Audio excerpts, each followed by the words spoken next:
Hey everybody, welcome to Mortgage Today for Wednesday, March 13th, 2024, and oh, what a day it was.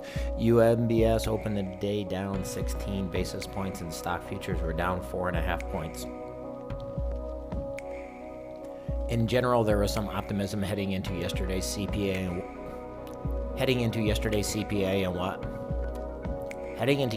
CPI and while it briefly seemed to have been justified in the first few minutes after the data, traders concluded that the Fed would only be more on hold when we heard from them next week. Fed futures agreed. Traders have priced in a 65% likelihood of a rate cut taking place in June after Fed Chairman Powell indicated the first cut may not be far off as the Fed continues to monitor inflation data. PPI is due out tomorrow and will continue to shape the narrative going forward. Shelter was a big contributor to the CPI print yesterday, with food and shelter accounting for 60% of the increase.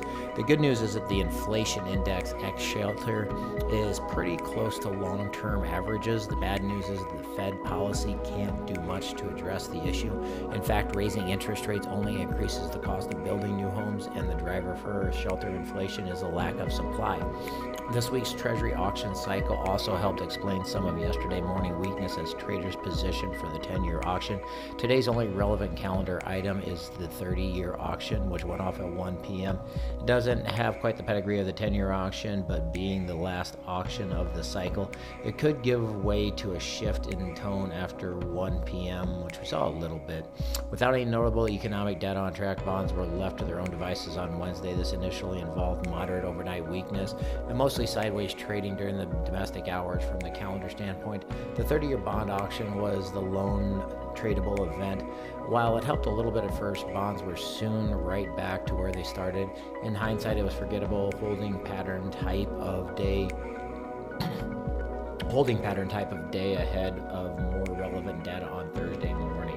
UMBS ended the day down 11 basis points at 100.89. So at 100.89, it puts us right on that black 50-day moving average right there. So we have the floor on the 25-day moving average with a really tough Fibonacci below that we really don't want to go back to testing. So hopefully something will turn it the other way tomorrow. We also got some news from the publicly traded mortgage companies. Loan Depot reported earnings yesterday. Volumes fell 16% year over year to $5.4 billion. For the full year, volumes fell 58%, although 2022 wasn't comparable to 2023 as the company exited the wholesale channel. Gain on sale margins improved almost 100 basis points year over year because of that, up to 243 basis points. However, this was a decrease from quarter three. Loan Depot guided for quarter one volume to come in between 3.5 and 5.5 billion, which is a pretty wide range. Oof. The data breach in January didn't appear to affect the company too much. It was able to maintain most of the loans in its pipeline. We also got Guild, which reported fourth quarter originations came in at 3.5 billion compared to 4.3 billion in the third quarter. For full year, volumes fell 22% to 15 billion. However, in that quarter or more recently, they did announce the acquisition of Academy Mortgage, which should help pump up those numbers.